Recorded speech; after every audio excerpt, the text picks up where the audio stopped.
Good morning, students. Let us continue our next topic, the reign of terror. बल्कि terror का जो आतंक था, वो भय था, वो कैसा था?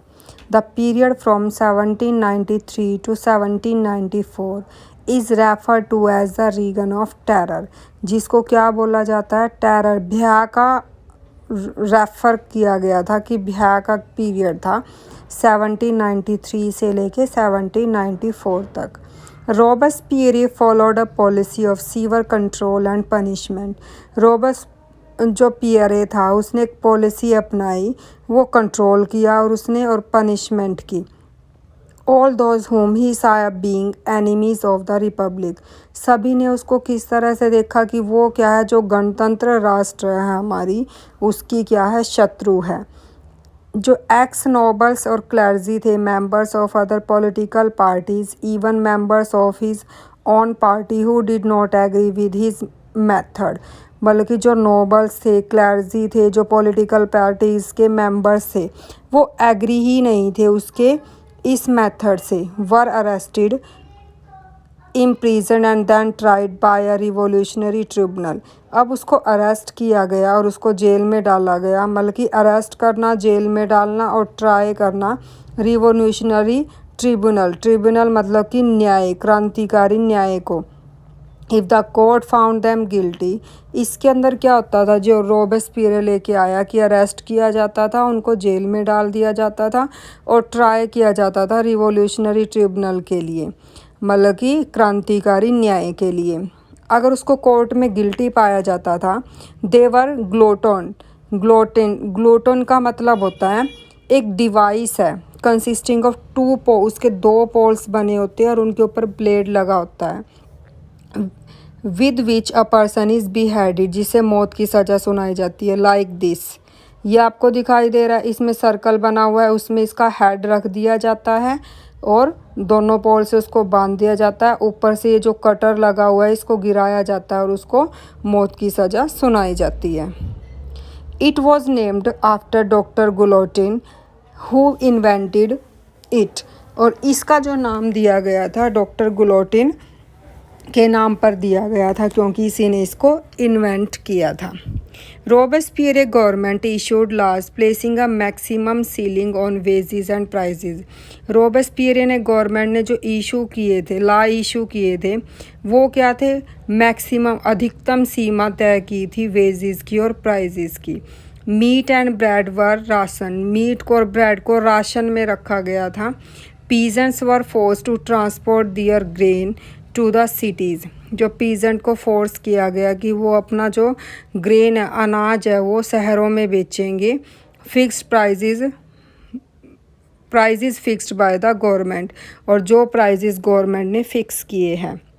The use of more expensive white flour was forbidden, जो ज़्यादा एक्सपेंसिव होता था, जो वाइट कलर का जो आटा होता था, उसके लिए मना किया गया।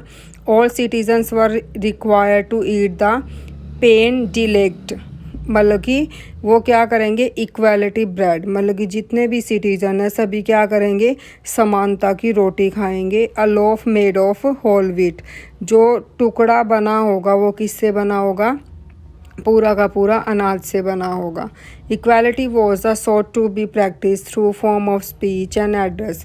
अब ये जो इक्वालिटी की, ये समानता की जो रोटी थी, उसका जो ये आइडिया था, इसकी प्रैक्टिस की गई और स्पीचेस के थ्रू इसको बताया गया, एड्रेस किया गया।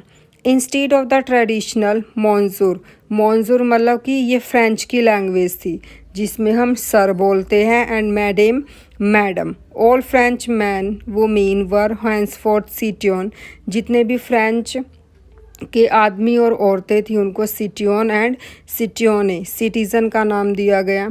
चर्चिज़ वर शट डाउन, जो चर्चिज़ थी उनको बंद कर दिया गया। And their building converted into barracks और ऑफिसेज, जो उनकी बिल्डिंग्स थी वो बैरेक्स मतलब कि सैनिकों के लिए घर बना दिए गए और ऑफिसेज बना दिए गए। अब रॉबेस्पियरे परस्यूड हिज पॉलिसीज, उसने क्या किया? एक पॉलिसी अपनाई। So relentlessly that even he spot began to demand modernisation. अब उसने जो ये क्या की थी, उसने जो निर्दयता की ही नीति थी उसकी, तो इसने लगातार इसको अपनाता रहा और वो इस किसकी डिमांड की, मॉडरेशन की। वो क्या चाहता था कि आधुनिकता लाना चाहता था। Finally he was convicted by a court. इस तरह वो जो निर्दयता कर रहा था लगातार, वो क्या हो गया, कन्विक्टेड, मतलब कि पकड़ा गया वो जुलाई 1794 में, arrested and the next day sent to the guillotine. मतलब कि अब उसको नेक्स्ट डे ही कहाँ पे डाल दिया गया, गिलोटिन में डाल दिया, मतलब कि उसको मौत की सज़ा सुना दी गई। जो किसने इन्वेंट की थी, गिलोटिन ने ही इन्वेंट किया था। और जिसमें रॉबेस्पियर जो ये इस तरह की अपनी निर्दयता की नीति अपना रहा था, उसकी वजह से वो पकड़ा गया और उसको क्या कर दिया गया, मौत की सज़ा सुनाई गई। और डायरेक्टरी रूल फ्रांस। अब इसके बाद क्या आया, डायरेक्टरी के रूल आए फ्रांस में, वो किस तरह के थे। The fall of Jacobin government allowed the wealthier middle classes to seize power.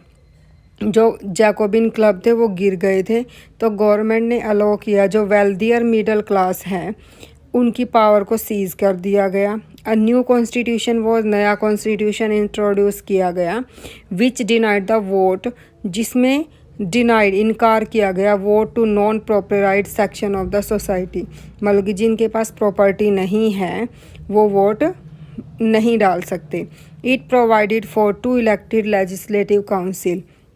इसमें 2 तरह की लेजिस्लेटिव काउंसिल बनाई गई। Then appointed a directory and executive. एक डायरेक्टरी बनाई गई और एक एग्जीक्यूटिव बनाई गई, मेड अप ऑफ 5 मेंबर, जिसमें 5 मेंबर से मिलकर बनी थी। This was meant as a safeguard against the, और इसका मतलब क्या था, ये सेफ गार्ड थे, मतलब कि सिक्योरिटी थी against the concentration of power, power के ऊपर ध्यान देने की। In a 1 man executive as under the Jacobins. 1 man क्या होगा, एग्जीक्यूटिव होगा, किसके अंडर में रहेगा वो, जैकोबिन्स पर ध्यान रखेगा। However the director often clashed with the legislative council. अब जो डायरेक्टर थे वो आपस में भिड़ना शुरू हो गए थे लेजिस्लेटिव काउंसिल के साथ। Who then sought to dismiss then.